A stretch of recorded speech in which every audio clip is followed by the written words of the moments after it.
In this video, we are going to talk about a type of transformation called a dilation. So by definition, a dilation is a transformation that produces an image that is the same shape as the original,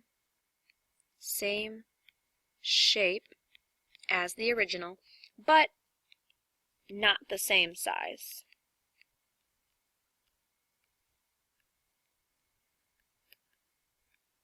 So again, reading this definition, a dilation is a transformation that produces an image that is the same shape as the original, but not the same size.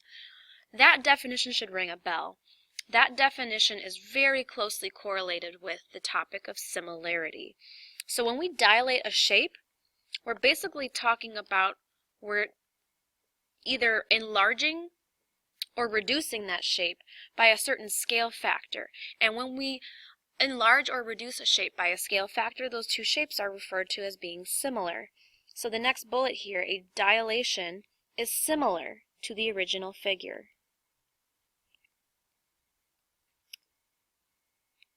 And the last note is that dilations are centered around the origin, which is the point 0, 0, unless otherwise stated. So scale factor, if you recall when we did scale factors, we said that the ratio can be written as new over original. So in this case, the image is the new, and the pre-image would be the original. So this is when you write the comparison of the new over the original, that's referred to as finding the ratio. These are review, but we'll go through them anyway as a good refresher. If the scale factor is greater than 1, then the figure becomes larger. And if the scale factor is between 0 and 1, the figure becomes smaller.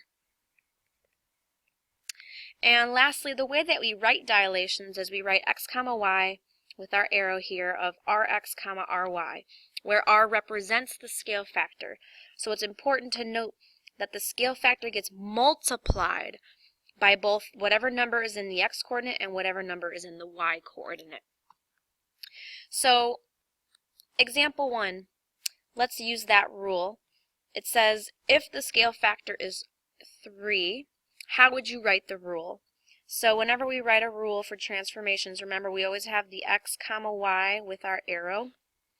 And since the scale factor is 3, we're going to take the x-coordinate, multiply that by 3, and take the y-coordinate and also multiply that by 3. That is the transformation for the dilation of scaling something by a factor of 3. Example 2. We have triangle ABC, and they tell us the coordinates of the vertices. They ask what are the vertices of the image if the scale factor is 4. So it's important to write our general rule. We're taking our x comma y's and we're multiplying the x's by 4 and we're multiplying the y's by 4. So I will go ahead and write the pre-image coordinates, and then I'll go ahead and write the image coordinates. So the pre-image, the original triangle, has vertices 0, 2. Point B is 4, 4. And point C is -1, 4. So after performing the dilation of scaling all of those points by 4, our new image points are going to be multiplied by 4. So if A was 0, 2, then the image coordinate for A prime takes each coordinate and multiplies it by 4. So 0 times 4 is still 0. However, 2 times 4 is going to give us 8. So the coordinates for the A prime is 0, 8. For B prime, if you multiply both of those coordinates by 4, you're going to get 16, 16. And C prime is going to give us a new image coordinate of -4, 16. So that's what the question was asking. What are the vertices of the image? And this right here are the vertices of the image after we scale by a factor of 4.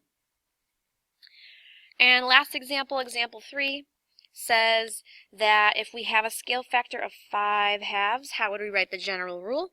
Well, we would take our x comma y, and we would multiply the x by 5/2, and we'd multiply the y by 5/2. So this would be the rule.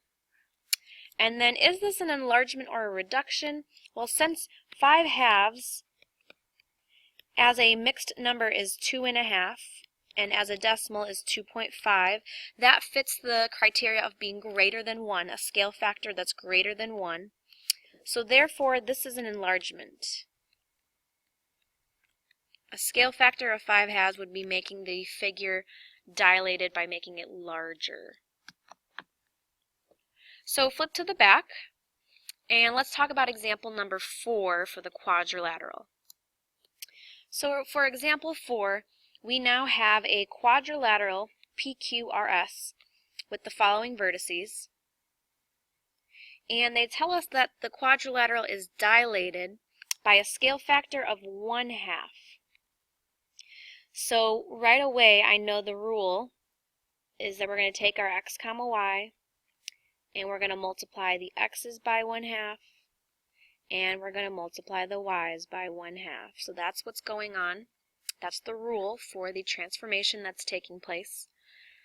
And they want us to graph the coordinates of the image. So before we graph, let's go ahead and list out what those coordinates are going to be. So the pre-image,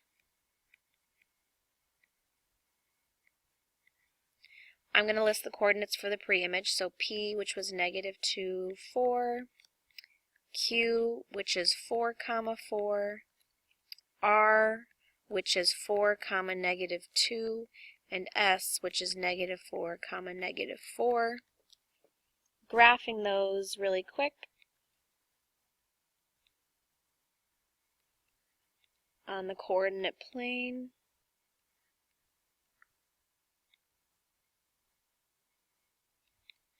And connecting all of the vertices gives us the pre-image quadrilateral PQRS. Okay. Now, we need to perform the transformation, which is the dilation by a scale factor of 1/2. Now, the scale factor is 1/2, so since 1/2 is between 0 and 1, this will be a reduction, so the shape should get smaller. However, the shape should still stay the same shape. So if P is -2, 4, then the image coordinates of P prime, dividing both of those numbers by 2, or the same thing as multiplying by 1/2, becomes -1, 2. Q prime becomes 2, 2. R prime becomes 2, -1, and S prime becomes -2, -2. So graphing these on the coordinate plane as they asked us to do, P prime, Q prime, R prime, and S prime, and connecting the vertices, we can now see that the image is the same shape. It's the same quadrilateral. However, the size of the shape just got smaller because we dilated by a scale factor of 1/2.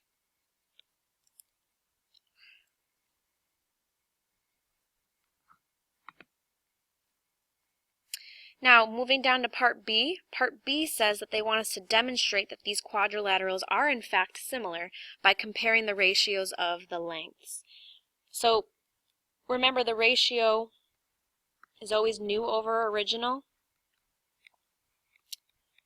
which is, in this case, the new is going to be the image length, and the original is going to be the pre-image length.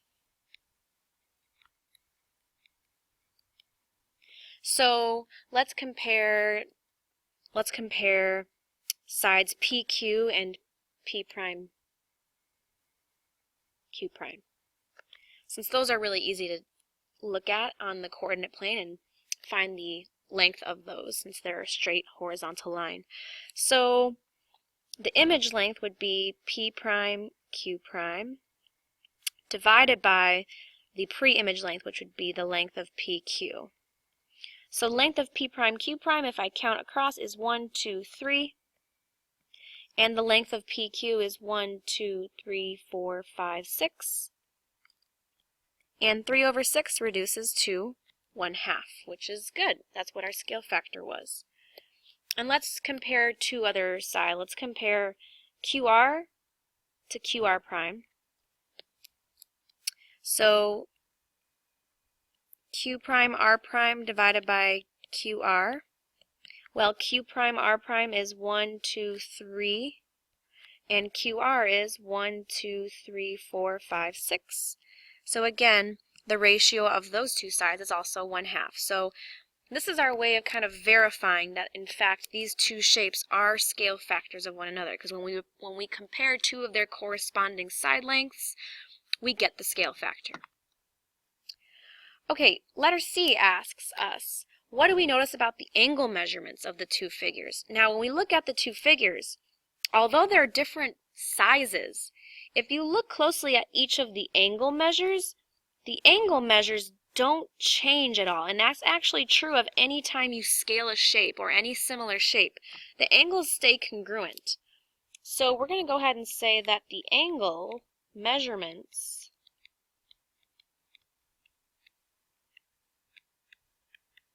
are the same. And go ahead in parentheses write that they are congruent. Remember, whenever you have two similar shapes, their angles are always congruent. And the last question really quick, are the resulting figures similar or congruent? They are going to be similar. So this transformation is much different than the transformations we've talked about in the past. When we translated a shape or when we reflected a shape, the shapes stayed congruent. They didn't change size at all. They just moved locations. However, with dilations, the shape stays the same shape, but it does change size in addition to changing location. It's really important to note that. This is the only transformation where the size of the shape changes and it's similar instead of being congruent. The only thing that stays congruent when you do dilation is the angles. Okay, last example, example number 5 I will do on this video, and example 6 you can try on your own. So example 5 shows us quadrilateral A prime, B prime, C prime, D prime. That is the image because it has the prime notations. And they tell us that it's a dilation of the original quadrilateral ABCD. So we know a dilation occurred. It tells us to find the scale factor, and then they want us to classify the dilation as an enlargement or a reduction. So we could probably tell that this is a reduction without even finding the scale factor, just because the image is so much smaller than the original pre-image. Now, in terms of finding the scale factor, we have to go in and calculate that. So what I'm going to do here is I'm going to list the coordinates of the pre-image, and right next to that I'm going to list the coordinates of the image, and I'm going to try to compare the two to see if I can find the scale factor. Okay, so I listed the coordinates of the pre-image and the coordinates for the image, so A prime, B prime, C prime, and D prime. Those are all of the coordinates for the image. Now notice, if a coordinate was 0, it stays 0, and that makes sense because multiplying 0 by any number still keeps it as being 0. So that's probably not the best point of reference to look at when you're trying to find the scale factor. I would recommend looking at the actual numbers. So if we're starting with 6 and we end up over here at 2, over here we start with 6 and end up with 2. We start with -6 and get -2. And same here for point D and D prime. So the scale factor is actually division of 3. And the way that we write division of 3 is we can write 1/3. And if you want to write this as a rule, you can write x comma y, arrow 1/3 x, comma 1/3 y. And that's the scale factor. Try example 6 now on your own.